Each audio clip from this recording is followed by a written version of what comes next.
Oke, untuk manajemen nyeri, ini bisa teman-teman baca ya, pengertian dari manajemen nyeri itu apa. Oh iya, sebelumnya ini maaf ya, kayaknya saya nggak bisa coret-coret di sini. Kalau pakai yang dari Zoom juga nanti biasanya dia ngelanjut gitu ke next slide-nya. Jadi nanti mungkin saya cuma ngasih note-note aja ya di sini. Tapi nggak bisa saya coret-coret kayak biasanya. Oke. Nah, ini yang mau kita bahas dari manajemen nyeri. Udah kelihatan kan ya teman-teman? Atau kurang besar? Kelihatan ya? Oke. Jadi nyeri, cedera atau trauma itu dia bisa disebabkan karena pertama adalah terjadinya peningkatan permeabilitas membran. Nah, jadi di tubuh kita itu kan pasti ada yang namanya membran. Tugasnya membran itu adalah melapisi, ya. Nah, membran itu dia sifatnya harus elastis, ya. Sama aja kayak teman-teman ketika megang kulit teman-teman, pasti dia akan kembali ke bentuk semulanya. Nah, tapi ketika teman-teman mengalami benturan atau cedera atau trauma, maka si membran ini permeabilitasnya menjadi meningkat. Artinya elastisitasnya itu dia menjadi berkurang gitu.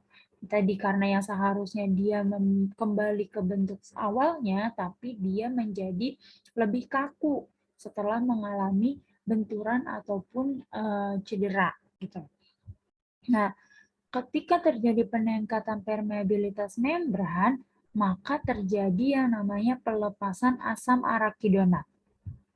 Nah, asam arakidonat ini dia punya dua jalur, teman-teman. Ada jalur LOX, ada jalur CHOX. Kalau saya coret-coret, bentar. Oke, semoga bisa ya. Ada jalur LOX, ada jalur CHOX. Nah, kalau jalur LOX ini nih, teman-teman, dia menghasilkan yang namanya leukotriene. Ya, kita bahas yang jalur LOX dulu. Jadi hasil dari jalur LOX, ada yang tahu nggak LOX itu kepanjangannya apa?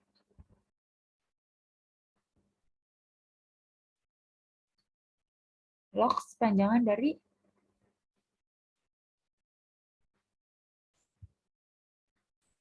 lipo. Kalau LOX berarti artinya kepanjangan dari, ada yang tahu nggak? Lipo oksigenase, teman-teman. Kalau CHOX,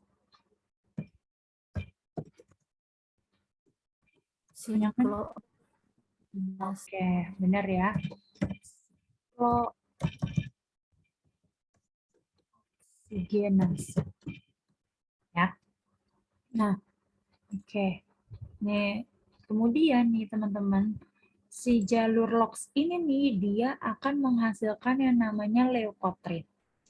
Nah, si leukotriene ini dia merupakan salah satu dari yang namanya mediator inflamasi. Apa sih artinya kalau mediator inflamasi itu?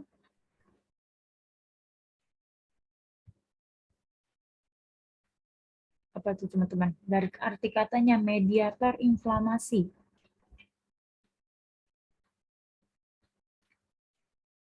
Mediator inflamasi artinya dia si penyebab terjadinya inflamasi, teman-teman. Nah,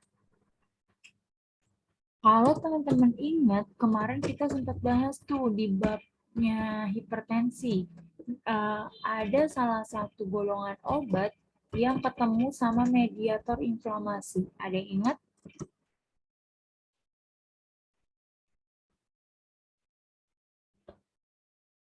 Pernah dengar yang namanya bradikinin?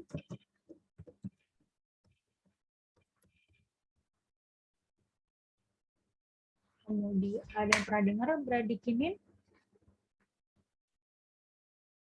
Pernah, Kak. Ya, bradikinin itu nyebabin apa tuh? Mediator inflamasi apa? Batuk ya, Kak? Yang batuk itu. Betul. batuk. Nah, selain itu ada leukotrin. Nih, leukotrin ini dia sebagai mediator inflamasi yang menyebabkan gangguan pada saluran pernafasan. Nah, selain itu ada lagi yang namanya prostaglandin. Ada yang tahu nggak kira-kira prostaglandin ini menyebabkan gangguan atau mediator inflamasinya untuk apa?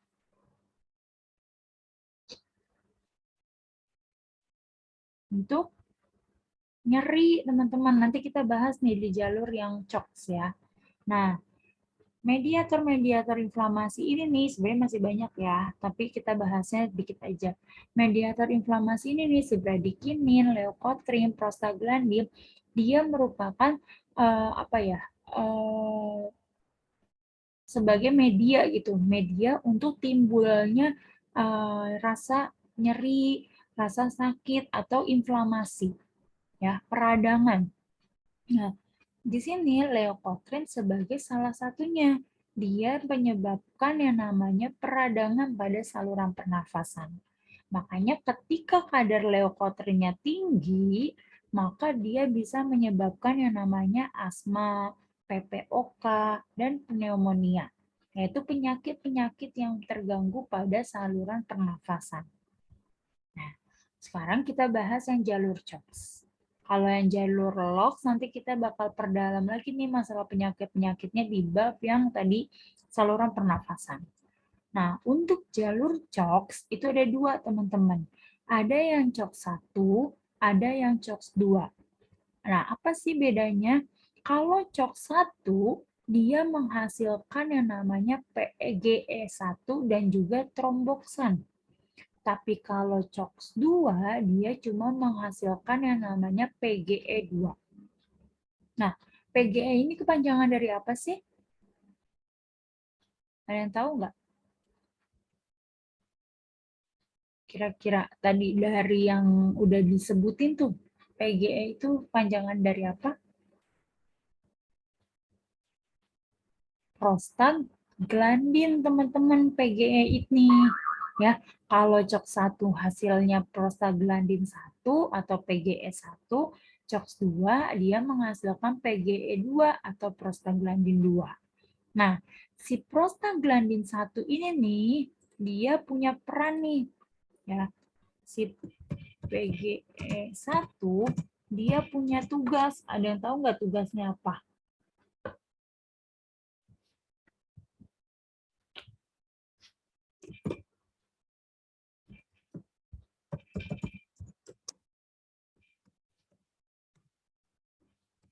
Dia tugasnya adalah melapisi lambung, teman-teman.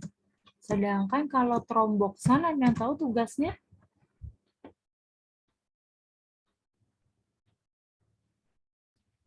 Tugas dia adalah agregasi platelet.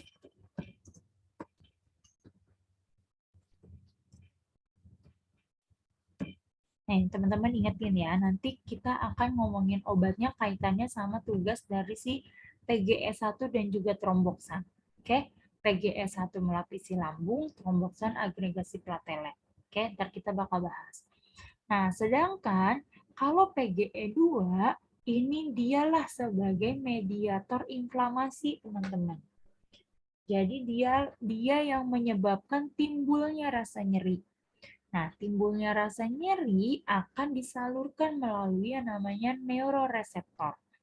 Jadi, si neuroreseptor ini dia akan bertemu sama yang namanya Na+ nih di sini. Jadi si PGE2 dia akan menghasilkan kandungan Na+. Na+ lah yang akan dibawa oleh neuroreseptor menuju ke otak. Nah, dia yang akan mengaktifkan yang namanya sistem glutamanergik. Kemarin ada yang ingat kalau glutamanergik itu dia sifatnya apa? Inhibitor atau excitatory atau inhibitory?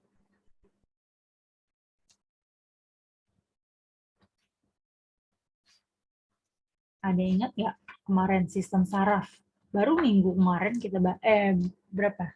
Iya, minggu kemarin kita bahas sistem saraf. Glutamanergik itu inhibitory atau excitatory?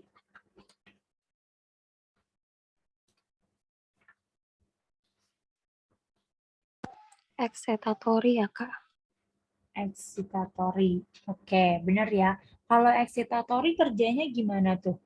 Meningkatkan aktivitas sistem saraf atau menurunkan?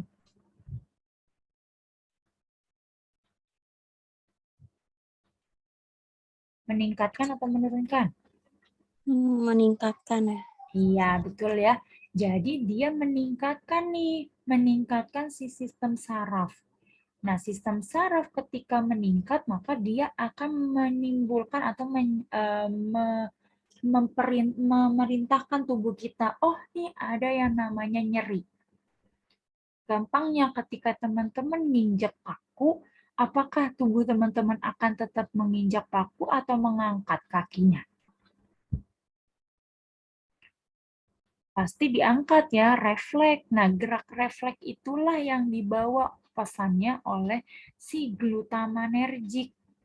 Jadi dia meningkatkan sistem sensorik kita atau motorik kita yang ada di sistem saraf. Nah, tapi nanti dia akan mempengaruhi pada sumsum tulang belakang. Nah, untuk menghilangkan rasa nyeri, maka otak akan memerintahkan sumsum tulang belakang untuk menghasilkan yang namanya GABAergic. Kemarin GABA itu kerjanya gimana? Berlawanan nggak sama glutamanergic? Berlawanan. Iya, berlawanan. Karena si glutamat menimbulkan rasa nyeri, maka kita perlu si GABA yang bisa menghilangkan rasa nyeri. Ya, makanya kenapa kalau kita nyeri biasa itu bisa hilang dengan cara istirahat. Ya, tapi kalau sudah tidak bisa hilang, maka ada yang masalah nih. Apakah glutamatnya yang terlalu banyak atau GABA-nya yang terlalu sedikit? Tuh ya. Ini mekanisme terjadinya nyeri di tubuh kita. Sampai sini ada pertanyaan sebelum kita bahas obatnya?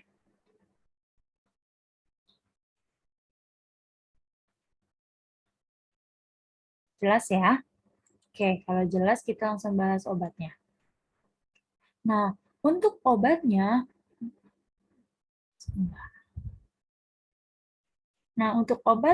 itu yang pertama ada dia ada yang menghambat di sini nih, di peningkatan permeabilitas membran atau menghambat pelepasan asam arakidonat. Ya. Jadi pelepasan si asam arakidonat ini dihambat nih. Obatnya adalah obat golongan kortikosteroid. Nah, makanya kenapa sih kortikosteroid ini sering disebut obat dewa? Ya, sering dengar nggak kortikosteroid dibilang obat dewa? Kira-kira kenapa? Kira-kira kenapa tuh dia disebut sebagai obat dewa? Kalau teman-teman lihat bagan ini.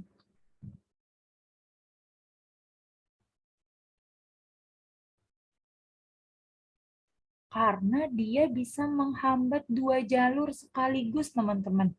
Coba, kira-kira kalau pelepasan asam arakidonatnya diblok, jalur LOX sama jalur COX kebentuk nggak? Enggak. Enggak. Makanya kenapa kortikosteroid itu dibilang obat dewa.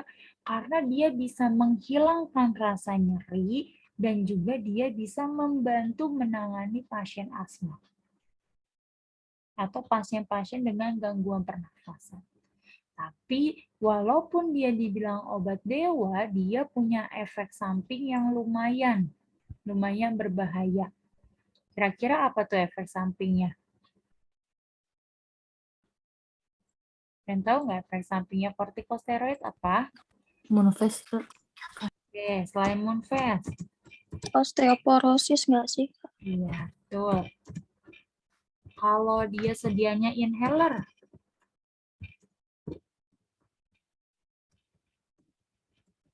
dia nyebabin apa tuh? Iya, benar, kandidiasis ya. Tapi khusus untuk yang sediaannya inhaler. Nah, terus Ada yang tahu lagi efek sampingnya mungkin? Glikogeogenesis itu bukan, Kak? Iya, betul ya. Itu juga bisa.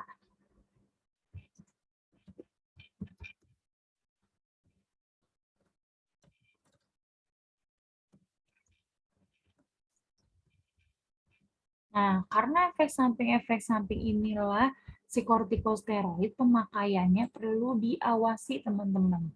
Ya, nggak bisa sembarangan main dikasih mentang-mentang dia dibilang obat dewa, kita langsung ngasih pasiennya obat kortikosteroid. Itu nggak boleh ya. Nah, itu yang pertama sih kortikosteroid. Oke, jelas ada pertanyaan dulu untuk kortikosteroid?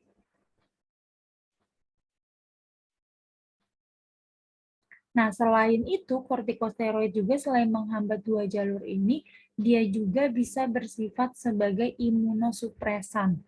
Ya enggak? Sering dengar kan kortikosteroid dikasih tuh pada pasien-pasien pasca kemo. Ya enggak? Iya. Nah, makanya tuh dia dibilangnya obat yang dewa banget. Karena bisa menghambat jalur LOS, jalur CHOX, dan juga dia bisa bekerja sebagai imunosupresan. Itu alasannya.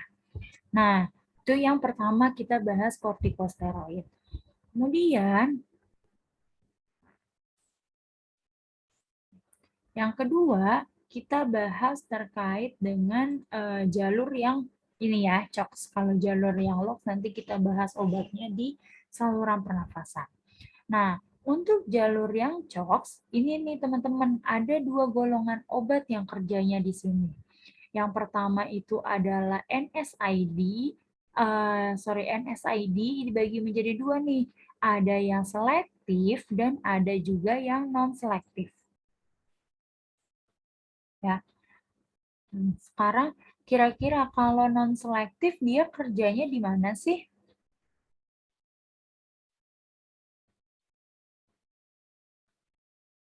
Tadi yang nyebabin rasa nyeri itu di CHOX mana? CHOX 1 atau CHOX 2? 2. CHOX 2. Kalau dia non-selektif artinya dia ngebloknya di kedua-duanya. Ya enggak? Kan non-selektif. Artinya dia nggak bisa ngebedain nih mana yang nimbulin nyeri, mana yang tidak menimbulkan nyeri. Makanya dia ngebloknya di sini nih, di jalur si CHOX ini. Ya. Tapi kalau yang selektif, dia udah tahu nih, oh yang nyebabin nyeri itu adanya di si CHOX-2 karena dia menghasilkan PGE2 sebagai mediator inflamasi. Hanya yang diblok cuma si CHOX-2-nya aja. CHOX-1-nya nggak diblok. Oke, kalau yang obat-obat NSAID non-selektif apa contohnya? Ketorolak, Torolak, kemudian aspirin, aspirin, lagi asmep, asmef. indometasin, Oke, yang paling melok, yang paling aman buat ibu hamil biasanya nih, ibu harus kamu ya. Ibuprofen. profen ya. Kalau paracetamol dia nggak masuk ke NSAID teman-teman ya. Dia obat apa tuh paracetamol? Kalian tahu nggak? Iya, analgetik, antipiretik doang dia. Dia tidak menyebabkan atau menghilangkan yang namanya antiinflamasi. Kerjanya di mana, Kak, kalau paracetamol? Ada yang tahu nggak kerjanya di mana? Ada PGE3 Kak. Dia kerjanya langsung di PGE2-nya. Oh, Dia ngebloknya di PGE2. Di sininya nih. Dia menghambatnya di mediator inflamasi. Tuh, makanya dia lebih aman untuk ibu hamil. Tuh. Oke. Nah, balik lagi tuh, tadi contoh-contohnya bener ya. Ada ibuprofen, asam mefenamat, aspirin, indometasin, dan lain sebagainya. Nah, kalau yang non-selektif, coba kira-kira dia aman nggak sih buat pasien yang punya penyakit lambung? enggak. Enggak. Kenapa nggak aman? Karena bisa menimbulkan, dia bisa mengiritasi lambung atau mengikis mukosa lambung. Kaitannya sama yang mana tuh? Kaitannya sama yang PG. Iya, Sok 1. PGE 1 ya. Tadi dibilang tuh PGE 1 itu kerjanya apa tugasnya? Melapisi lambung. Iya, melapisi lambung ya. Tugasnya dia adalah melapisi lambung. Nah, kalau dia tugasnya melapisi lambung, tapi sama teman-teman di blok nih di sini. Pasiennya punya asam lambung. Kira-kira parah nggak? Memperparah kondisi lambungnya nggak? Memperparah, Kak. Memperparah. Makanya NSAID non-selektif dia kontraindikasi untuk pasien penyakit lambung. Oke? Nah, ini kita bikin catatan. Jadi, yang ini dia kontraindikasi untuk pasien sakit lambung. Nah, sekarang kita lihat yang NSAID yang selektif. Contohnya apa kalau yang selektif? Selekoksid. Oke, selain selektoksib, Aterosoksib. oke, pokoknya yang belakangnya soksib-soksib ya. Kalau piroksikam, meloksikam, masuknya kemana tuh? Sok 1 ya, Kak. Cok satu, cok satu. Maksudnya NSAID yang non-selektif. Oke, yang lain?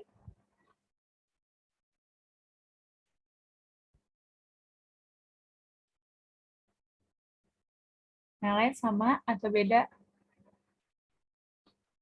Oke, jadi piroksikam sama meloksikam di beberapa literatur itu ada yang menyatakan dia masuknya NSAID yang selektif, tapi ada juga beberapa literatur yang menyatakan bahwa piroksikam masuk ke yang selektif, meloksikam itu adanya di antara.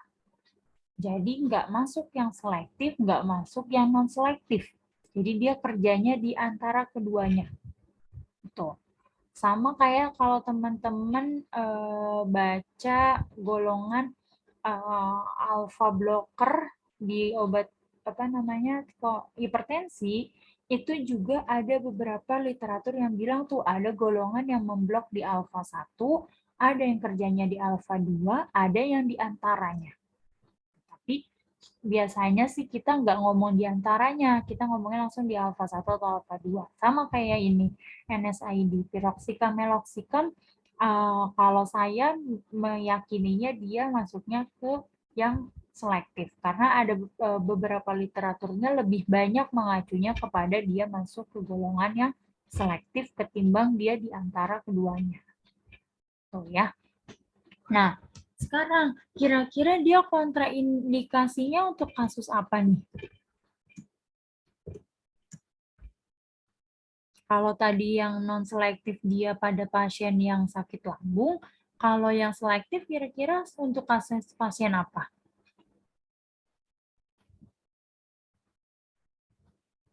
Tadi tromboksan kerjanya ngapain? Ada yang ingat kerjanya? Agregasi platelet. Oke, agregasi platelet. Kira-kira agregasi platelet itu ngapain sih kalau menurut teman-teman?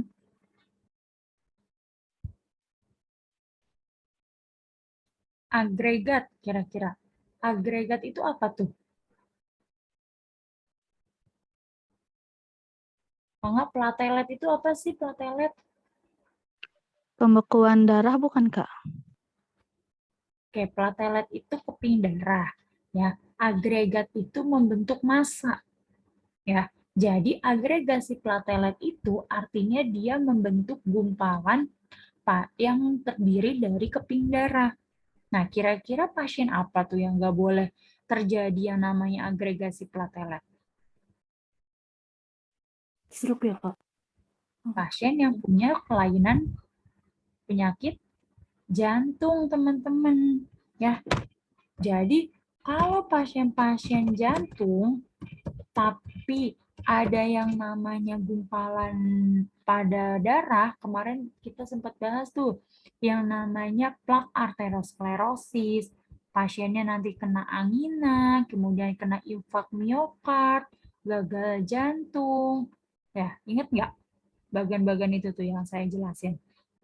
Nah, ini kaitannya sama ini. Coba, kalau tadi dia tromboksan ini membentuk agregasi platelet, terus pasiennya ternyata punya penyakit jantung, aliran darah ke jantungnya makin berkurang nggak kira-kira Kak dengan adanya si tromboksan ini? Iya, Kak. Iya, makin berkurang.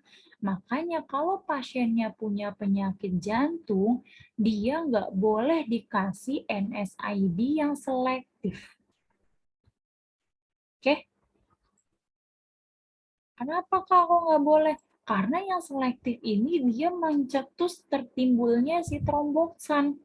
Tapi kalau kita kasih yang non-selektif, kira-kira tromboksannya terbentuk nggak?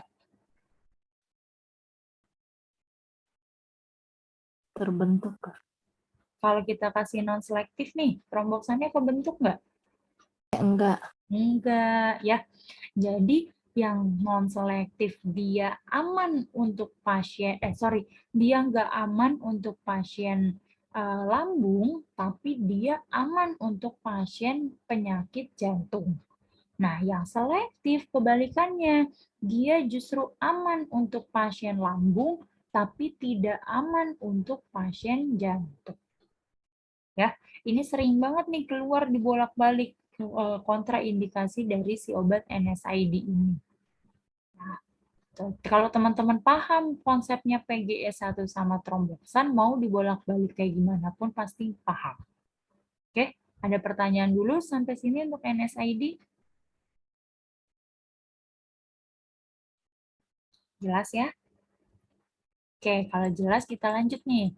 Nah, di sini ternyata ada kerja dari obat anestesi. Nah, anestesi itu dibagi jadi dua, teman-teman. Ada anestesi umum, ada anestesi lokal. Kira-kira apa sih bedanya anestesi umum sama lokal? Kalau teman-teman sakit gigi, mau cabut gigi, pakainya anestesi umum atau lokal? Lokal. Lokal. Artinya, kalau lokal kerjanya gimana tuh? Pada tempat tertentu aja, Kak. Iya. Kalau umum? Seluruh badan. Keseluruhan. Keseluruhan. Keseluruhan. Ya. Kenapa kok keseluruhan? Coba teman-teman lihat. Anestesi umum dia ngehambatnya di otak, teman-teman. Otak itu kalau kita bilang sebagai apa sih? Pusat nggak? Pusatnya tubuh kita. Ya, sama aja kayak teman-teman kalau matiin laptop, kalau diklik shutdown-nya, kira-kira laptopnya mati atau hidup? Tetap mati atau hidup tuh? Pasti mati kan? Nah, kalau udah mati kira-kira masih bisa teman-teman buka file-file tertentu nggak? Enggak kan? Nah, sama kayak kita ketika dilakukan anestesi umum. Karena anestesi umum dilakukannya di pusatnya, di otak kita nih, pusat rangsangan, maka kita tidak akan merasakan nyeri seluruh tubuh kita. Tapi kalau anestesi lokal, dia cuma di sini nih, di si PGE sebagai mediatornya. Nah, kalau PGE-nya dihambat, maka dia tidak bisa menimbulkan atau memberikan namanya rangsangan ke otak. Makanya rasa nyerinya itu hanya hilang di sebagian aja. Ya. Nah, kita bahas yang anestesi lokal dulu. Untuk anestesi lokal, dia dibagi jadi dua golongan, teman-teman. Ada golongan amida dan ada golongan ester. Nah, kira-kira kalau yang golongan amida contohnya apa?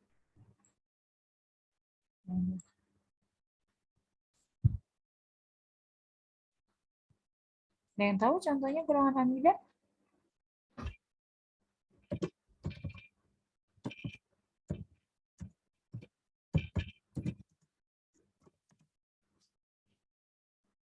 Pernah dengar yang namanya lidocain?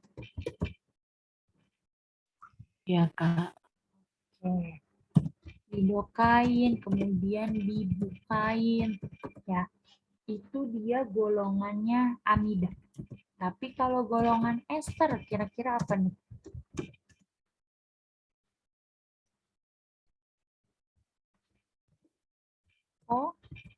lidokain, teman-teman. Kemudian ada benzokain. Sama yang terakhir itu adalah prokain. Ya, ingatnya gitu. Intinya kalau yang amida itu cuma 2 nih, lidokain sama dibukain, selebihnya punyanya si ester. Oke. Nah, kalau yang anestesi umum. Nah, anestesi umum ini pasti lebih familiar sama teman-teman. Dia dibagi jadi 2 juga nih. Ada yang inhalasi dan juga ada yang IV. Nah, kira-kira kalau yang inhalasi apa?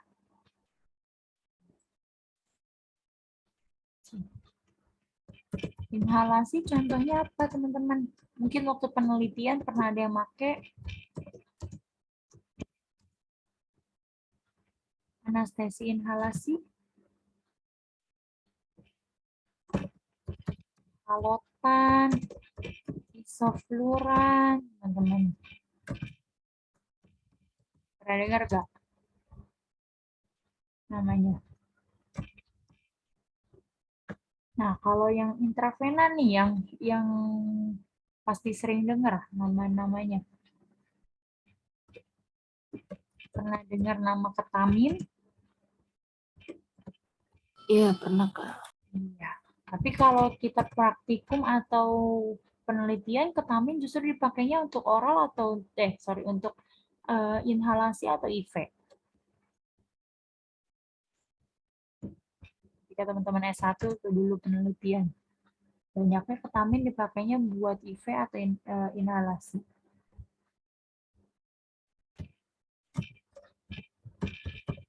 Kebanyakan dipakainya malah justru untuk inhalasi, teman-teman. Ya, karena dia dengan dosis kecil aja udah bisa menimbulkan efek anestesi lokal untuk inhalasi. Bukan lokal sih anestesi umum, tapi untuk waktu yang singkat. Nah, kalau IV, dia untuk jangka waktu yang lebih lama. Dan karena harganya ketamin itu relatif lebih murah, makanya ketamin itu banyak digunakan tuh untuk penelitian. Maksudnya untuk inhalasi pada proses penelitian anestesi.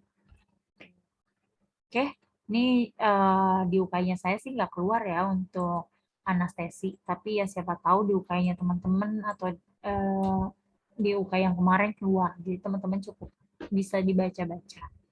Nah, selain itu, tadi ada yang kerjanya di GABAergic, teman-teman. Kira-kira kalau di GABAergic, itu dia kerjanya menurunkan atau meningkatkan?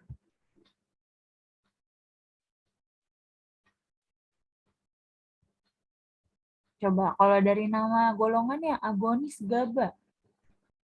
Artinya meningkatkan atau menurunkan? Menurunkan, Kak. Agonis. Agonis meningkatkan, menurunkan. Agonis itu artinya sinergis. Meningkatkan. Iya, sejalan. Ya, maka artinya dia membantu menghasilkan GABA. Maka dia meningkatkan, teman-teman. Ya, kalau yang kerjanya berlawanan, apa namanya? Antagonis.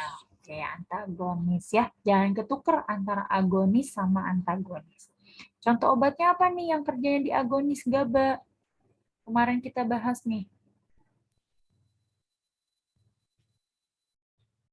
Depannya GABA juga, ada yang ingat? Gabapentin bukan, Kak? Oke, selain gabapentin, Benzo. Pregabalin. pregabalin, sama satu lagi Tiagabin. tiagabin, itu yang kerjanya di agonis GABA. Makanya kenapa kemarin kita bilang tuh gabapentin, pregabalin, tiagabin, dia suka dipakai untuk yang namanya diabetik neuropatik. Iya nggak, kemarin saya sempat sindir tuh, sempat ngomong masalah itu. Itu karena ini teman-teman, ternyata obat agonis GABA selain dia bisa kerja di presinap atau postsinap pada sistem GABAergic, dia juga bisa membantu menghilangkan rasa nyeri. Tuh, makanya dia bisa dikasih. Ya. Oke. Itu untuk mekanisme kerja obat-obat nyeri secara keseluruhan. Ada yang mau nanya dulu sampai sini? Jelas?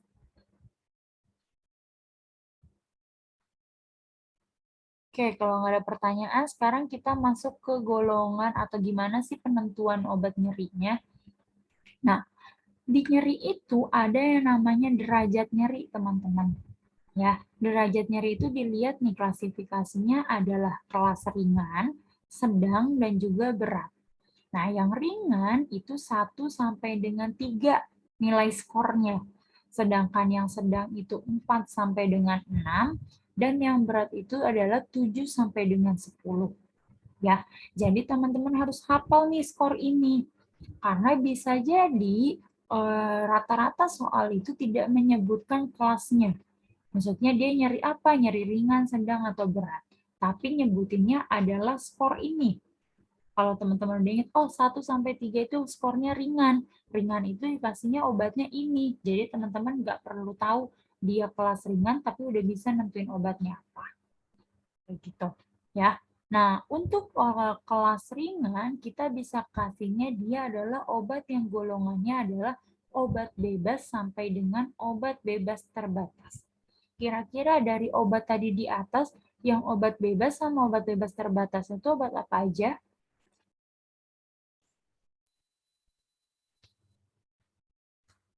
Obat apa aja? Ada yang tahu? Obat bebas parastamol ya, Kak? Iya, betul. Paracetamol. Terus kira-kira apa lagi? Kayaknya obat bebas itu aja. Obat bebas terbatasnya apa?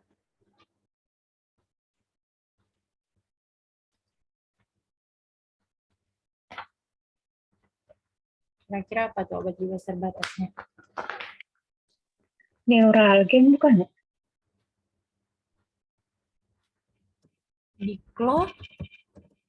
Diclofenac, tapi yang dalam sediaan apa? Oral apa topikal yang obat bebas terbatas? Oral ya, Kak? Topikal. Ya, yang oral justru dia masuknya ke obat keras. Obat keras. Iya. Terus ada lagi apa?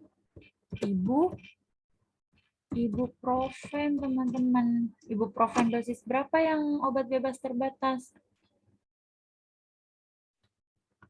Dosis 200 mg. Oke. Kemudian ada lagi nih di sini apa? Aspirin.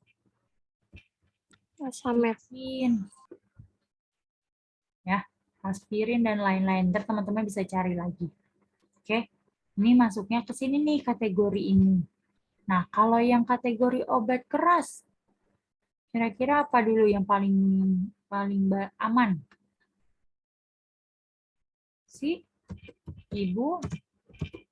Ibuprofen.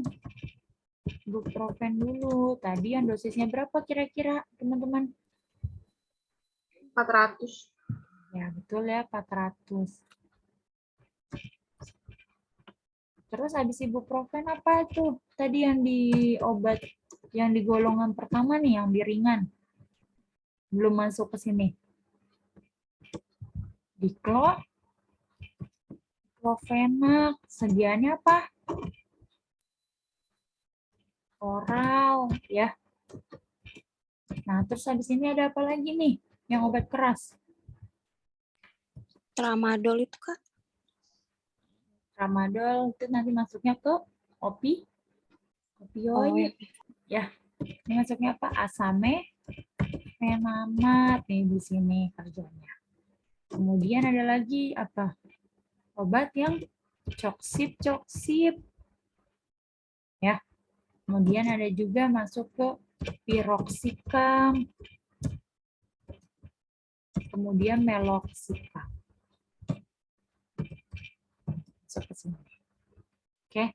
Nah, baru nih kalau yang opioid, berarti yang pertama tadi apa? Tramadol. Habis tramadol, kalau udah nggak mempan kira-kira Langsung ke morfin nggak, Kak? Iya, betul. Morfin.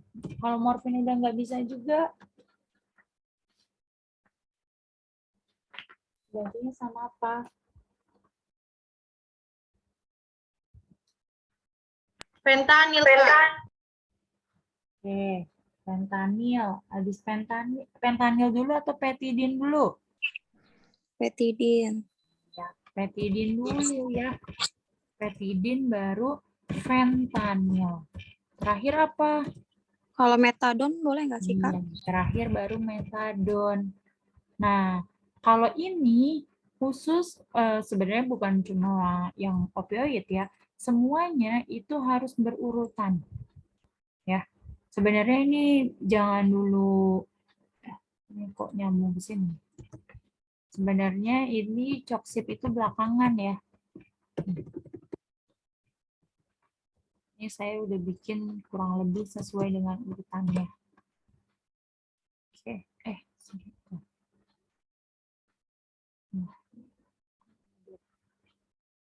Nah, cuma yang ini nih kayaknya rada berantakan. Oke, udah benar. Ya, aspirin itu kayak adanya dia di atasnya dari si ibuprofen. Nah, untuk derajat nyeri ini teman-teman berikannya sesuai dengan ini urutannya. Kenapa saya bilang harus sesuai dengan ini? Karena kita nggak mungkin tiba-tiba ngasih nih, pasiennya datang, kondisinya dia cuma nyeri biasa. Teman-teman langsung kasih ibuprofen yang tinggi. Kira-kira boleh nggak tuh? Nggak bisa ya. Teman-teman harus kasih dulu dari paracetamol. Kalau emang paracetamol nggak mempan, kalau memang keluhannya bukan secara topikal, maka teman-teman bisa kasih yang aspirin. Kalau nggak bisa juga, baru kasih ke ibuprofen. Ya. Nah, yang sedang juga sama. Nggak bisa langsung tiba-tiba teman-teman kasih golongan coksip. Saranin dulu ibuprofen yang 400. Nggak bisa baru diclofenac. Nggak bisa asam mefenamat. Nah, apalagi yang ini? Yang ini nih, terutama yang soal morfin, petidin, fentanyl, ini sering banget keluar di soal UKM. Dan itu teman-teman harus ingat urutannya. Ketika memang morfin itu udah nggak mempan, udah nggak bisa bereaksi dengan morfin, maka teman-teman ganti dengan petidin. Ya, kalau petidin nggak ada Kak, ya udah bisa ganti sama fentanyl. Ya, tapi seharusnya petidin dulu. Jangan ketuker si fentanyl. Oke? Tuh, ini yang urutannya harus teman-teman hafalin. Sini ada pertanyaan untuk derajat nyeri. Jelas ya? Oke, kalau jelas kita lanjut ke migrain sama vertigo. Apa sih bedanya migrain sama vertigo? Yang nyebabin pusing 7 keliling, yang mana? Migrain atau vertigo? Vertigo. Iya, betul ya. Jadi, vignette soalnya ketika bilang dia adalah pusing 7 keliling, maka pasiennya mengalami yang namanya vertigo. Kalau migrain, dia cuma nyeri dan pusing, tapi tidak menyebabkan yang namanya pusing 7 keliling. Oke, nah sekarang kita lihat nih treatmentnya. Gimana sih treatmentnya untuk pasien migrain atau vertigo? Kalau migrain, ini sebenarnya penjelasannya hampir sama gambar bagian yang tadi di atas. Ya, jadi dia adanya gangguannya di otak nih, di bagian kortikol. Nah, si kortikol ini dia akan mengaktifasi batang otak. Nah, batang otak akan mengaktifasi yang namanya reseptor nyeri. Reseptor nyerinya itu dia tadi yang namanya kaitannya sama PGE2. Nah, ketika dia sudah mengaktifasi reseptor nyeri, maka dia menyebabkan vasodilatasi. Ya, vasodilatasi berarti penyempitan pembuluh darah sehingga dia menyebabkan yang namanya nyeri. Oke. Nah, dia ditanganinya nih bisa dengan menggunakan NSAID. Kira-kira NSID-nya apa nih yang dikasih teman-teman? Tahu NSID-nya apa? ASMAP nggak, Kak? Yang pertama langsung ASMEF, yakin. Ibuprofen ya? Paracetamol dulu. Kalau udah nggak mempan paracetamol. Baru ibuprofen. Ya. Yang ketiga baru tadi dikasih si asamefenan. Kalau udah nggak mempan juga, yang keempatnya apa? Beta histin kali. Yang selektif kira-kira apa? NSID selektif?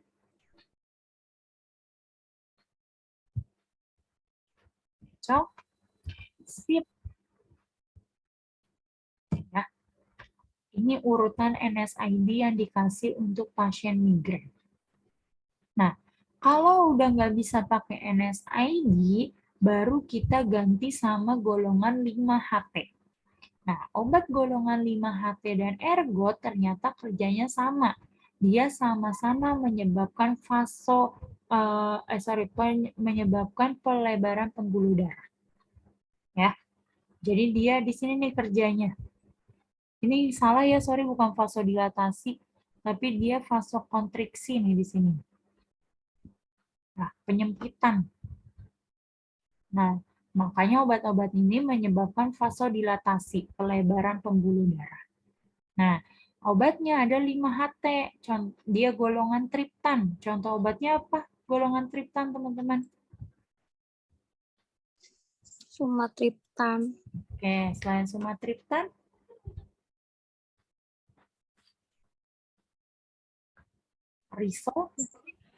risotriptan. Ya, pokoknya belakang-belakangnya triptan. Minimal hafalin 2 ya. Tadi ada sumatriptan atau risotriptan. Yang triptan dia ada 2. Bukan 2 ya, ada banyak sih.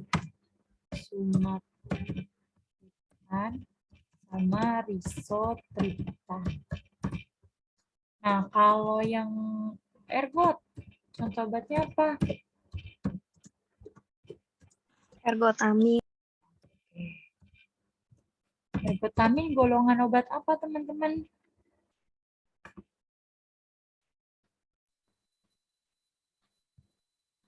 Prekursor, OOT, obat keras, obat bebas terbatas. Prekursor, Kak. Prekursor ya. Oke. Nah, jadi intinya first line-nya itu adalah NSID, second line-nya adalah triptan, dan third line-nya adalah ergot. Oke. Nah, sekarang ke vertigo. Vertigo obatnya cuma satu, teman-teman, yaitu adalah H3 blocker. Contohnya adalah beta histamine.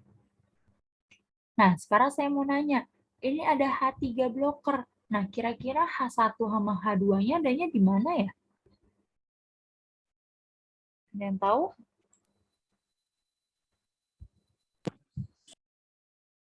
H1 H2-nya.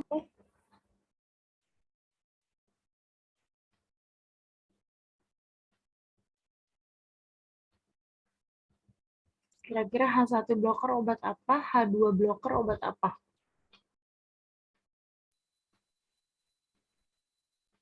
Kalau H2 blocker itu yang obat lambung itu bukan sih, Kak?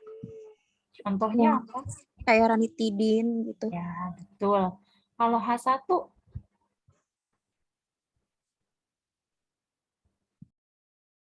obat Obat yang buat gatal itu, Kak. Iya, antihistamin.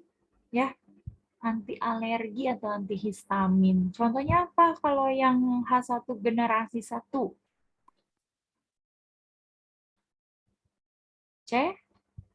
CTM. TM. Kemudian ada apa lagi?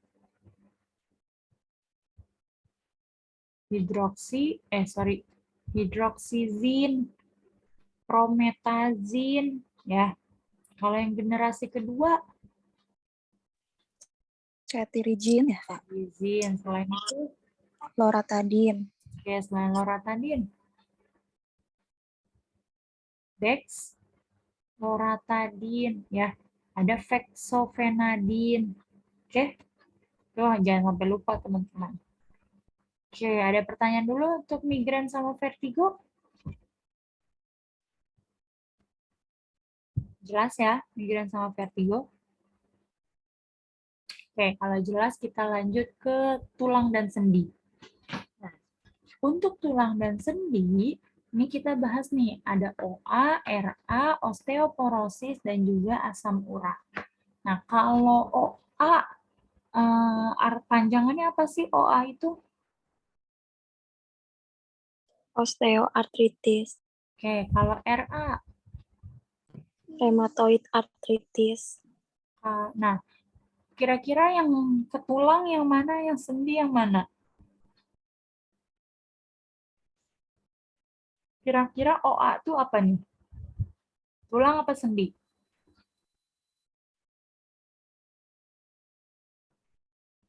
Tulang, Kak.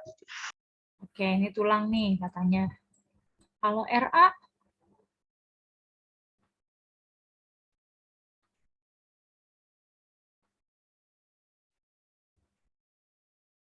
RA kira-kira tulang apa sendi?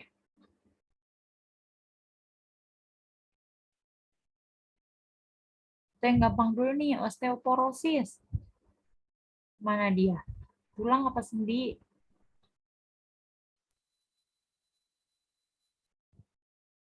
tulang ya Kak, Tulang, oke.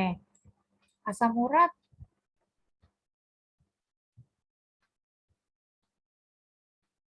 sendi bukan sih, oke, sendi. Ini RA apa nih kira-kira? Rheumatoid arthritis. Tulang apa sendi? Cuma dua pilihannya. Sendi, Kak. Oke, ke sendi. Nah, sekarang kita lihat. Tulang itu bahasa ilmiahnya atau bahasa medisnya apa?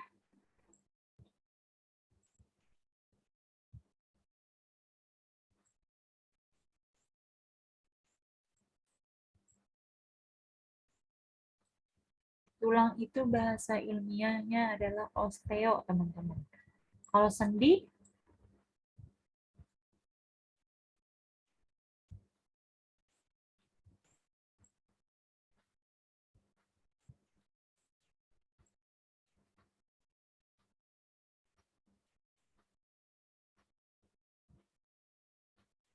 skeletal itu apa Kak ya? aterosklerotal. Kalau itu dia bukan tulang dan sendi, tapi kalau sklerotal itu ke apa namanya, tulang rawan, tulang tulang muda gitu loh, yang kalau teman-teman makan ayam, terutama bagian paha kan ada tuh yang bagian putih-putihnya. Nah itu sebutnya sklerotal atau tulang muda, tulang rawan. Nah jadi teman-teman bisa bisa nentuin nih, tulang itu artinya osteo, sendi itu ilmiahnya adalah artritis gitu kan. Itu kan peradangan. Berarti kalau OA, osteoartritis, kira-kira tulang benar nih, tulang aja atau tulang dan sendi? Osteoartritis tadi. Sendi Kak, Tulang sendi kah? Tulang dan sendi ya.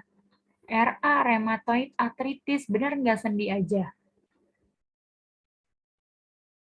Benar ya. Osteoporosis, benar ya di tulang. Asam urat terjadinya di sendi. Oke, jangan ketuker nih. Ini karena penting juga nih, ntar teman-teman kalau baca soal nggak ada keterangan RA, OA, atau asam uratnya udah bisa tahu. Nah, bedanya apa? Kalau osteoartritis udah ketahuan dia di tulang dan sendi. Nah, kalau RA dia nyeri sendi akibat autoimun. Nah, kalau osteoporosis artinya keroposan tulang, pengeroposan tulang kalau asam urat adanya yang namanya kristal pada sendinya. Oke, jelas ya? Ini untuk pengertian secara singkatnya buat teman-teman paham. Oke, sekarang kita lanjut ke slide selanjutnya. Sebentar.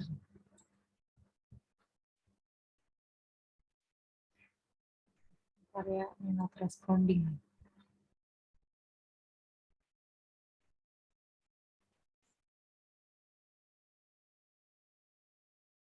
Oke.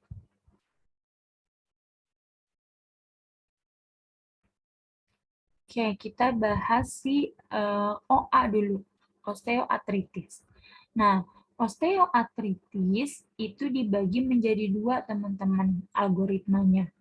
Ada yang pertama, dia terjadinya pada hip dan knie. Artinya apa kalau hip dan knie? Dia tahu nggak? Hip dan knie. Artinya di kaki dan lutut, teman-teman. Ya, yang satu lagi terjadinya di hand, di tangan. Jadi osteoartritis itu bisa dua kemungkinan, terjadinya pada tulang dan sendi yang ada di kaki dan lutut atau yang di tangan. Nah, sebenarnya nggak beda jauh tata laksananya. Coba kita bahas satu-satu ya. Kalau yang di kaki dan lutut, dia kita lihat dulu. Pertama, kita kasih yang namanya acetaminophen. Apa acetaminophen? Nama lain dari apa? Paracetamol. Paracetamol ya, jangan sampai nggak tahu nih. Nah, kalau ternyata udah dikasih acetaminophen atau paracetamol, kita lihat ada kontraindikasi atau enggak. Kalau pasien yang enggak ada kontraindikasi, maka kita lanjutkan terapinya. Ya. Tapi kalau dia punya kontraindikasi, kita bisa ganti terapinya. Ganti dengan apa? Pertama, bisa kita ganti dengan topical NSAID. Kira-kira contohnya apa yang topical NSAID?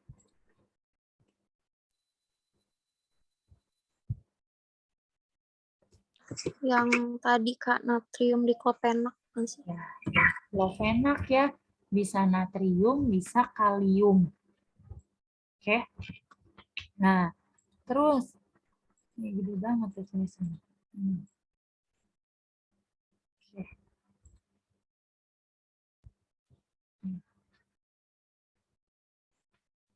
Nah, tapi dia hanya khusus untuk yang adanya di lutut. Ya, yang nyeri atau osteoartritis yang terjadinya di lutut bisa nih dikasih oral NSAID. Tapi kalau yang di kaki, maka first line-nya atau second line-nya ketika nggak bisa dikasih paracetamol, yaitu kita kasih intraartikular kortikosteroid. Contohnya apa intraartikular kortikosteroid?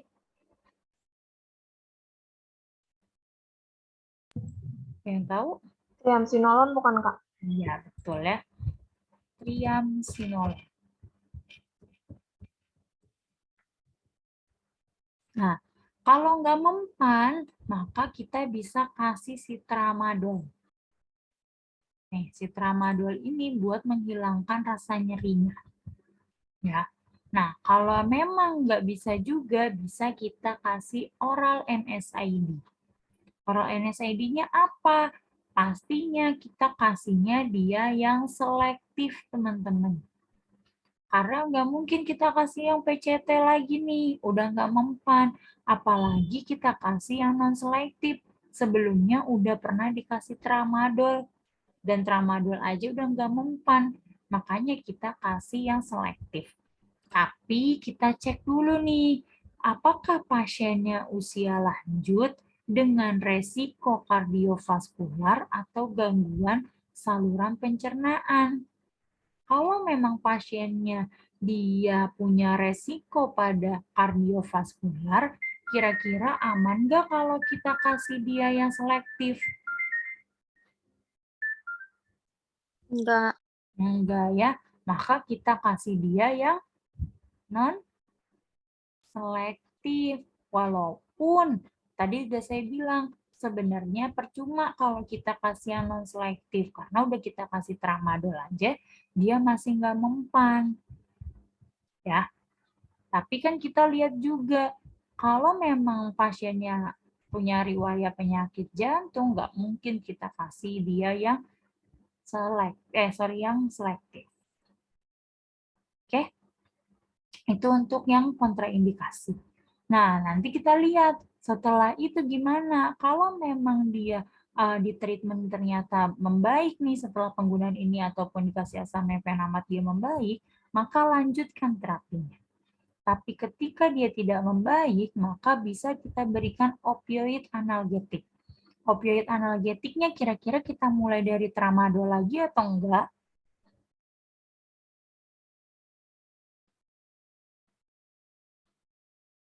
Enggak ya. Di sini opioidnya justru kita kasihnya mulai dari morfin. Ya, morfin ke bawah yang kita kasih. Bukan si tramadol lagi, karena tramadol udah dikasih nih di sini. Tapi kalau memang pasiennya tadi di awal udah dapatnya acetaminophen aja, bisa kita kasih si opioid analgetiknya mulai dari si tramadol. Oke, kalau udah nggak mempan juga, maka bisa kita lakukan pembedahan. Nah, atau bisa juga kita berikan obat-obat yang kerjanya pada sistem saraf. Ada duloxetin, kemudian intraartikular hyaluron. Nah, tapi ini cuma sifatnya adalah menghilangkan rasa nyerinya aja. Ya, yang paling penting sebenarnya ketika memang sudah tidak bisa ditreatment adalah melakukan pembedahan. Karena walaupun kita tangani nyerinya sampai kapanpun, dia tidak akan menyembuhkan penyakitnya. Karena dia cuma mengatasi gejalanya saja. Oke? Itu untuk yang hip dan keni atau kaki dan juga lutut. Ada pertanyaan untuk ini? Jelas? Oke, kalau nggak ada pertanyaan, kita lanjut ke sebelahnya. Itu yang tangan. Nah, kalau teman-teman lihat, untuk yang tangan, kita lihat dia umurnya berapa. Ketika pasiennya umurnya lebih dari 75 tahun, maka kita tidak sarankan pemberian oral NSAID. Kenapa kok pasien lansia nggak kita saranin berikan NSAID, oral NSAID? Kira-kira ada yang tahu nggak? Kalau tadi kan penyakit lambung sama jantung kita udah tahu alasannya. Kalau kalau pasien lansia kira-kira kaitannya apa? Kalau pasien lansia, fungsi ginjalnya masih baik nggak, teman-teman? Menurun. Menurun. Obat NSAID, efek sampingnya apa tuh? Selain tadi ya. Kira-kira kemana? Ke nefro, teman-teman. Makanya kalau pasien lansia, nggak boleh disarankan pemberian oral NSAID. Maka kita bisa berikan si topical NSAID. Sama ya, tadi topical NSAID-nya.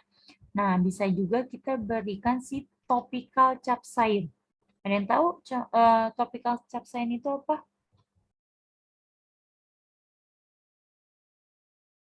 Capsaicin itu adanya di kandungan apa sih? Cabe bukan sih, Kak? Iya, betul. Dia artinya kita berikan krim yang menyebabkan atau menghilangkan rasa sakit dengan memberikan rasa panas. Ya, ada tuh teman-teman bisa searching, ada capsaicin cream, kemudian ada apalagi gitu beberapa obat-obatan. Dan yang terakhir itu ada tramadol untuk menghilangkan rasa nyerinya. Nah, sekarang kita lihat kotak yang sebelah kiri. Nah, yang sebelah kiri sebenarnya sama. Yang membedakan adalah dia diberikan terlebih dahulu oral NSAID. Tapi dengan syarat pasiennya punya riwayat penyakit kardiovaskular atau penyakit GI enggak. Kalau dia punya riwayat kardiovaskular, kita kasihnya NSAID yang apa?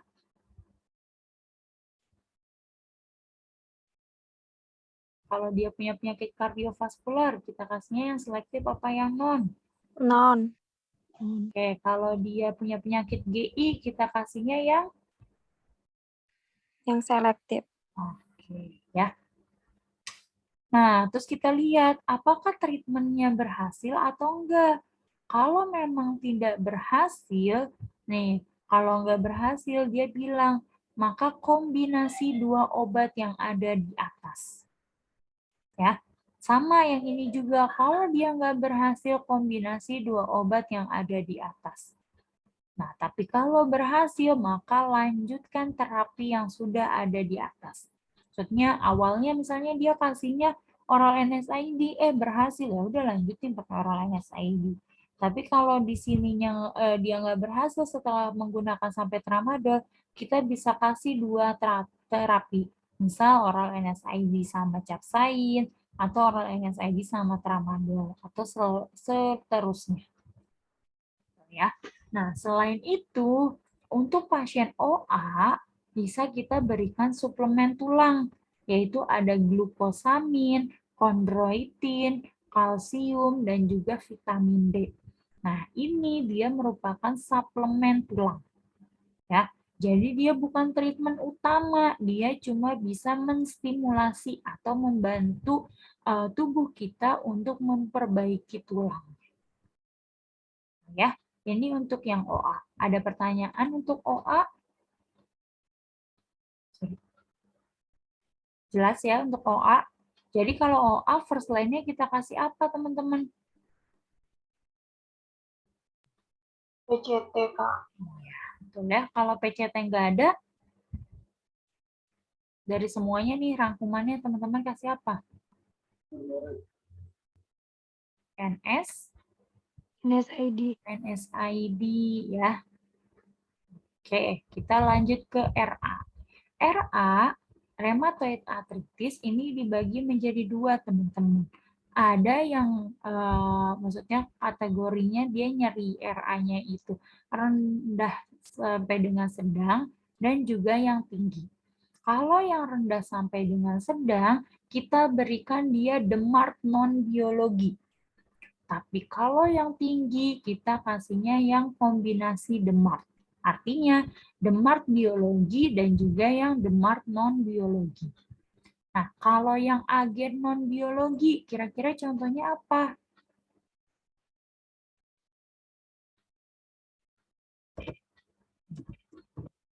DMARD yang biologi dulu deh kita bahas. Apa tuh kira-kira?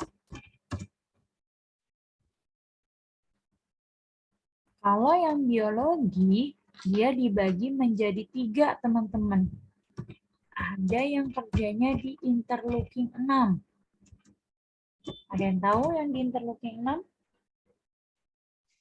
Tocilizumab. Tocilizumab.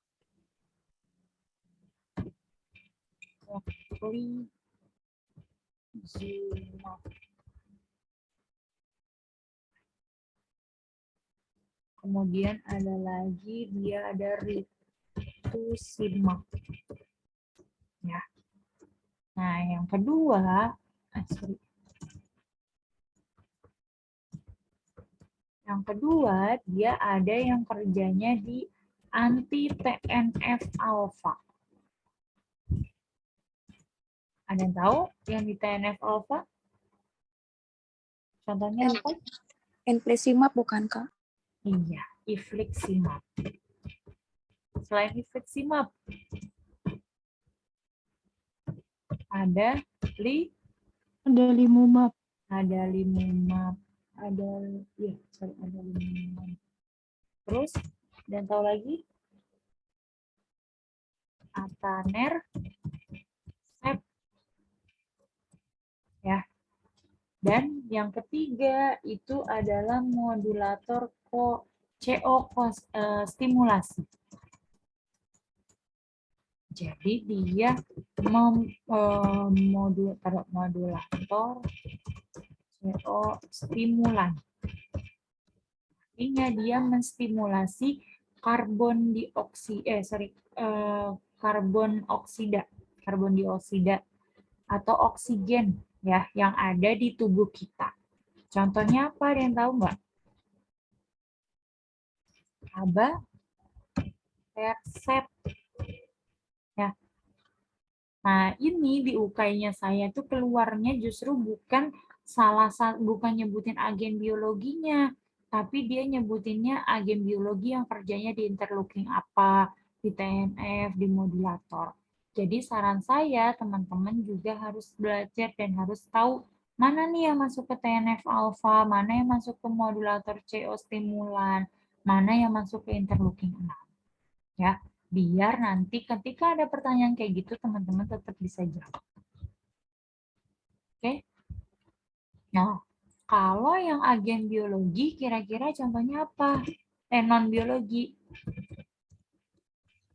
MTX, methotrexate, MTX, terus selain MTX, Sulfasalazin kan Kak? sulfasalazin. Selain itu, leflunomid Kak, leflunomid. Selain leflunomid,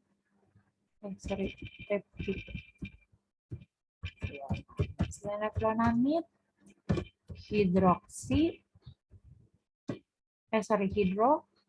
chloroquine ya. hidrokloroquin. Nah, yang aman untuk ibu hamil yang mana? Sulfa bukan sih Kak? Iya, benar ya, sulfasalazin. Nah, methotrexate punya efek samping apa? Efek samping methotrexate kemarin kita bahas nih di obat kanker. Dia kerjanya di mana dah? Untuk kanker, menghambatnya di mana?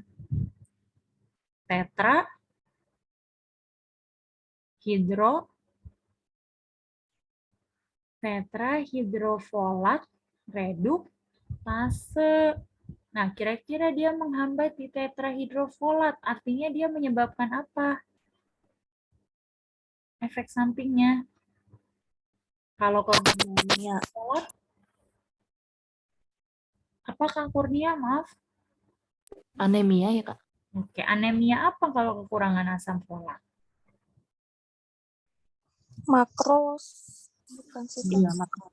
Benar ya, anemia makrositik. Nah, selain itu dia punya efek samping lain apa nih kira-kira? Yang kaitannya sama hidrokloroquine. Hidrokloroquine Kak. Iya, apa? Yang dia Itu yang penglihatan itu bukan sih iya, Kak? betul. Dia punya efek samping penglihatan. Tapi methotrexate sama hidrokloroquine mana yang persentasenya lebih tinggi menghasilkan atau menyebabkan gangguan penglihatan?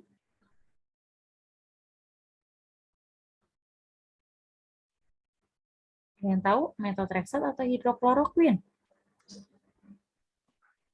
Kloroquine ya Kak. Iya, hidrokloroquine teman-teman. Jadi kalau ada soal UKAI, ini pernah keluar di TO NAS atau TO apanya saya gitu, atau TO internal, saya lupa. Ada soalnya dia nyebutin obat RA yang nyebabin gangguan rabun mata. Nah, tapi di opsi jawabannya ada dua-duanya. Ada hidrokloroquine, ada methotrexate. Teman-teman pilih si hidrokloroquine. Ya, baru setelah itu methotrexate. Karena kalau teman-teman lihat persentasenya lebih tinggi si hidrokloroquine dibandingkan dengan methotrexate menyebabkan rabun pada mata. Ya. Nah, selain itu bisa juga diberikan obat penghilang atau antiinflamasi, yaitu yang bersifat steroid dan juga yang non steroid. Kalau steroid contohnya apa teman-teman? Kalau yang sifatnya steroid, kortikosteroid ya. Kalau yang non steroid, NSAID.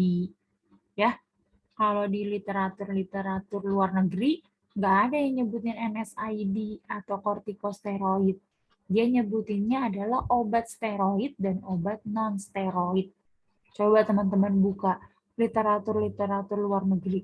Pasti nyebutinnya ini. Jadi nanti kalau teman-teman baca nggak kaget, oh steroid itu artinya kortikosteroid. Kalau non-steroid artinya adalah dia NSAID. Oke, jelas ya teman-teman? Oke, kita lanjut dikit lagi. Nah, ini ada asam urat. Kalau asam urat, ini kita langsung bahas ini aja ya. Dia penyebabnya adalah makanan. Jadi makanan yang kaya purin, dia akan membagi menjadi dua nih. Ada adenosin dan ada guanosin. Adenosin menghasilkan yang namanya inosin, sedangkan guanosin menghasilkan yang namanya guanin. Nah, adenosin dan guanosin atau inosin dan guanin akan menghasilkan yang namanya hipoksantin. Hipoksantin akan dirubah menjadi santin dengan bantuan yang namanya santin oksidase. Nah, si santin inilah yang akan meningkatkan asam urat. Nah, ketika asam urat tinggi, maka dia akan melukai jaringan. Nah, dia menimbulkan atau menyebabkan yang namanya nyeri. Nah, tapi secara alamiah, sebenarnya tubuh kita bisa menurunkan kadar asam urat, yaitu dengan cara apa? Diekspresi oleh ginjal. Sehingga kadar asam uratnya menjadi normal. Nah, selain itu, dia juga bisa dengan cara meningkatkan produksi alantonin. Nah, ketika produksi alantonin meningkat, maka asam urat yang tadinya sifatnya adalah non-polar diubah menjadi sifatnya polar. Ketika dia bersifat polar, maka akan dengan mudah dikeluarkan melalui urin. Oke. Nah, sekarang kita lihat obatnya. Obatnya yang pertama adalah menghambat di santin oksidase inhibitor. Contoh obatnya apa nih yang kerjanya di XOI, teman-teman? Allopurinol kan, Kak? Oke, selain allopurinol.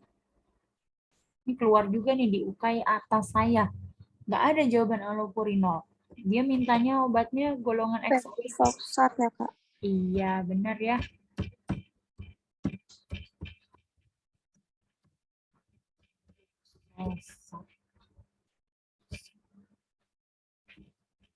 Nih, teman-teman harus hafal ya, karena ini beda nama obatnya tuh. Allopurinol sama febuxosat. Nggak ada mirip-miripnya. Biasanya satu golongan tuh mirip namanya, ini beda. Ya. Nah, kalau yang kedua ada dia yang kerjanya sebagai urikosurik. Nah, kalau urikosurik dia membantu pengeluaran asam urat melalui urin. Nah, kira-kira obatnya apa yang golongan urikosurik, teman-teman?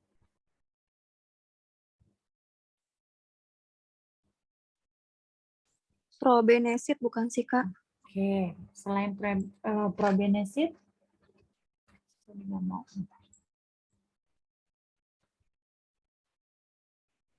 apa tuh? Ada yang tahu selain probenesit? Sulfin? Saya nggak bisa nulis nih.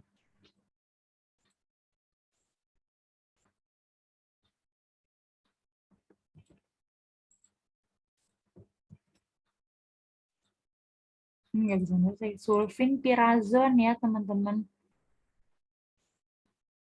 Itu obatnya ada probenesit dan juga ada sulfin pirazon.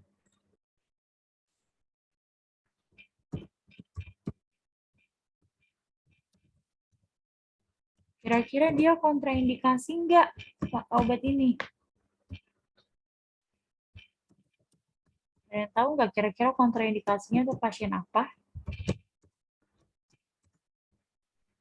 CKD ya, Kak?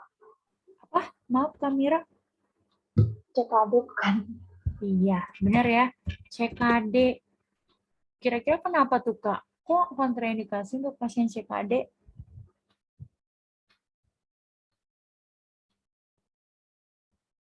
Memperparah kondisi ginjal nggak tuh? Pasiennya udah punya penyakit ginjal, tapi kita bantu pengeluarannya melalui ginjal. Kira-kira ginjalnya makin parah nggak tuh kerjanya?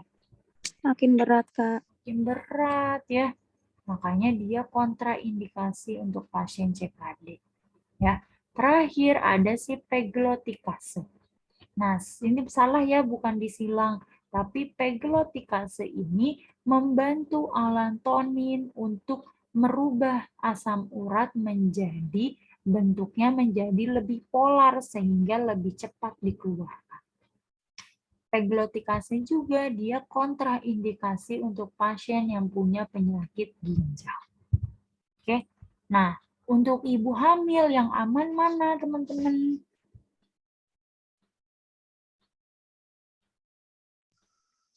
Probenesid bukan sih, Kak? Betul ya, probenesid. Kalau yang punya gangguan fungsi ginjal yang aman yang mana, teman-teman?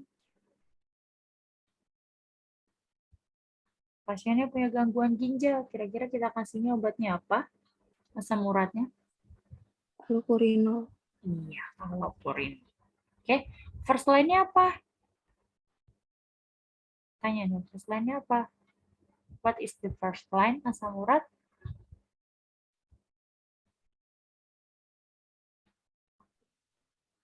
Allopurinol ya, Kak.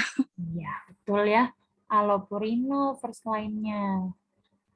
Oke, ada pertanyaan untuk asam urat? Oke, nih masih ada ternyata asam urat. Nah, untuk asam urat, dia dibagi menjadi dua, teman-teman. Ada kronik dan juga ada akut dan juga kronik. Kalau akut, dia disebut dengan gout. Ya. Kalau udah ada kata gout, artinya dia disertai dengan nyeri. Maka terapinya adalah tangani nyerinya terlebih dahulu, baru setelah itu turunkan kadar asam uratnya. Ya, sedangkan yang kronik dia tanpa disertai nyeri. Maka kalau nggak ada nyerinya, kita langsung treatment dengan penurunan kadar asam uratnya. Oke, ini sering juga nih keluar. Kalau soalnya udah bilang gout, maka kita harus terapi nyerinya dulu. Walaupun di opsi jawabannya ada allopurinol, ada obat-obat lain, tetap kita harus tangani nyerinya dulu. Nah, nyerinya kita kasih obat apa nih? Yang tahu nggak? Nyerinya ini kasihnya apa? Yang colchicine itu bukan, Kak? Oke, colchicine. Tapi colchicine kontraindikasi untuk pasien apa? CKD bukan, Kak? Iya, CKD dia kontraindikasi. Kalau dia kontraindikasi untuk pasien CKD, kita ganti sama apa?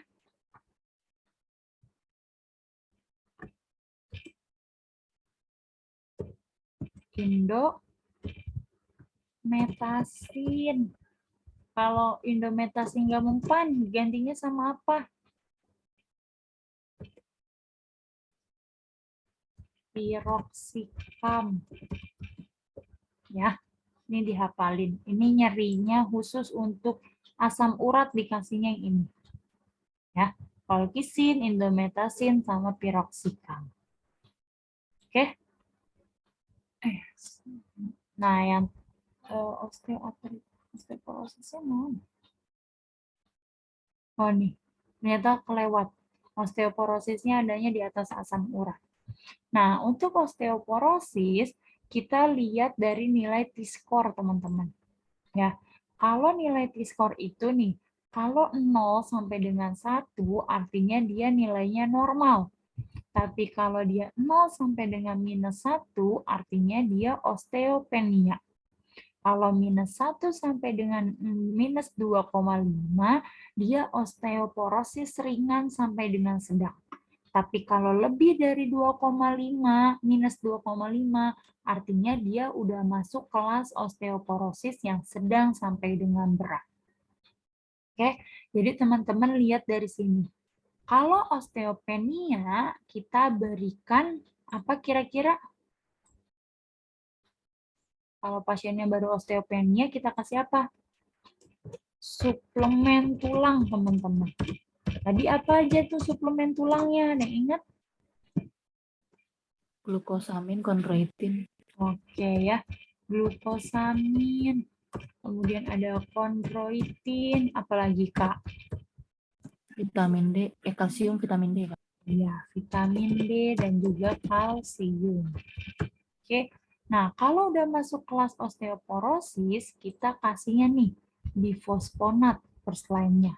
Apa aja tuh contohnya obatnya bifosfonat?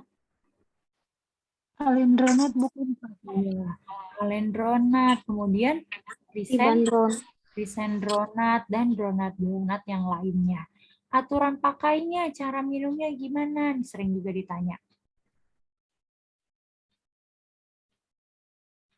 Ada tiga cara khas untuk minum obat golongan bifosfonat, yaitu pertama, diminum Sarap. sebelum makan dengan 1 gelas air putih. Ya. Yang kedua, posisi tubuh tegak. Yang ketiga adalah ditahan 30 menit. Artinya apa ditahan 30 menit? Kita harus meyakinkan posisi pasiennya tidak berubah. Tegak lurusnya itu duduk tegak lurusnya tidak berubah selama 30 menit. Kenapa kok harus seperti itu? Ada yang tahu nggak?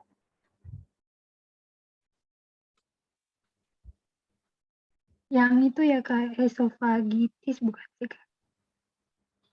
Kan, karena obat golongan bifosfonat ini absorpsinya lama, teman-teman. Nah, 3 cara minum obat tadi itu tujuannya adalah untuk meningkatkan proses absorpsinya. Dan yang kedua adalah untuk menghambat iritasi lambung. Ya, itu khas banget cara minum obat bifosfonat. Ya, teman-teman harus hafalin tuh. Intinya diminum dengan segelas air putih, kondisinya sebelum makan, kemudian duduk tegak dan ditahan 30 menit. Oke. Nah, yang kedua, obatnya second line-nya adalah si Reloxifen, Denosumab, kemudian ada Teripatit. Nah, Denosumab ini nih khas nih. Dia suka juga ditanya. Dia diberikan untuk osteoporosis yang tipe apa?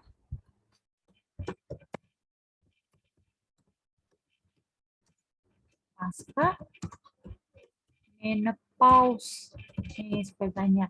Jadi kalau ada pasiennya osteoporosis pasca menopause, kita berikannya adalah obatnya Denosumab ataupun Reloxifen. Oke, tapi yang utama adalah si Denosumab. Nah, yang terakhir bisa kita kasih intranasal calcitonin.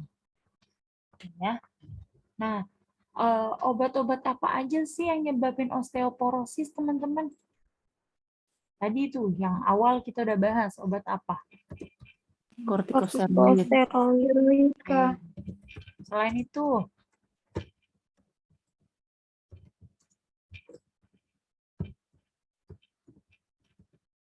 berarti artinya efek samping obat apa nih yang punya efek samping osteoporosis? Diabetes, obat diabetes nggak sih Kak? Apa tuh contohnya? Pioglitazone gitu. Iya, benar ya. Pioglitazone. Apalagi?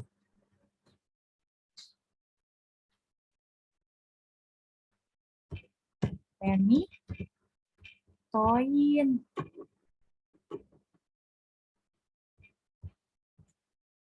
Dan tahu lagi apa? Golongan barbiturat. Yang terakhir, obat HIV yang punya efek samping osteoporosis.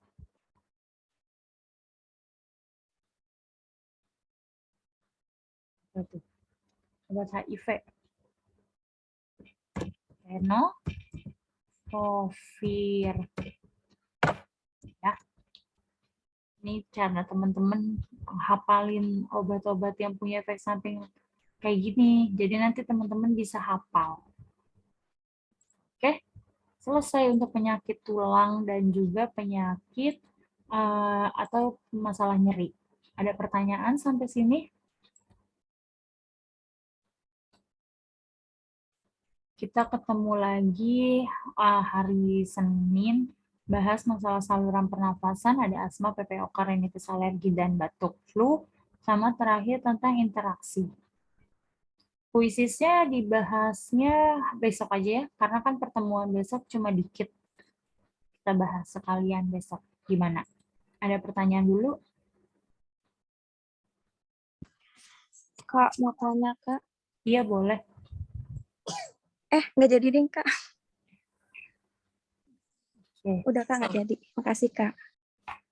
Oke. Ada lagi yang mau nanya, teman-teman? Nggak ada ya? Belum ada? Oke. Kalau belum ada, saya tutup kali ya pertemuan malam ini. Saya mohon maaf banget tadi